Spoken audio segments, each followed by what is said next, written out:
আমরা মনে করছি খেলা শেষ, ওরা মনে করছে খেলা শেষ হয়েছে। নেপালের বিপক্ষে ম্যাচের আগের দিন এসব কথা জানান জামাল ভুঁইয়া। 100 মিনিটে তাহলে শেষ পর্যন্ত লড়ে যাওয়ার মানসিকতা কি এখনো তৈরি হয়নি বাংলাদেশের ফুটবলারদের মাঝে? কখনো ফ্রিকিক, কখনো বা দুঃসাধ্য বাইসাইকেল কিক অথবা পানেক্কা, অবিশ্বাস্য আর দর্শনীয় গোল করে সুন্দর আর স্মরণীয় মুহূর্ত তৈরি করেন হামজা চৌধুরী। তবে শেষ পর্যন্ত এক বুক হতাশা নিয়েই মাঠ ছাড়তে হয়। যেখানে টানা ভুল করেই যাচ্ছেন মিতুল মার্মা, তবুও তার বিকল্প ভাবছেন না কোচ হাবিয়ার কাবরেরা।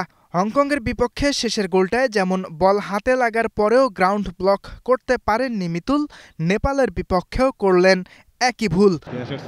এসব গোল যদি ঠেকাতে না পারেন গোলরক্ষক, তবে ম্যাচ জয়ের আশা করা বোকামি।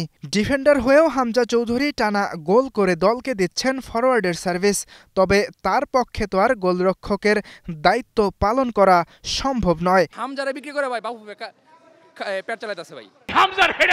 হামজা সমিতের আগমনের পর দর্শকদের আগ্রহ বেড়েছে ফুটবলে, দাম বেড়েছে টিকিটের, ঝিমিয়ে পড়া ফুটবলে এসেছে নতুন জোয়ার।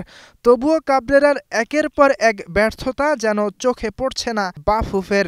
সমর্থকদের ক্ষোভ যেন বাফুফেও কেবল আর্থিক দিকটাই ভাবছে। হামজারে বিক্রি করে ভাই, বাবু পেট চালাইতেছে ভাই, এটা আমি স্পষ্ট ভাই বলতে চাই।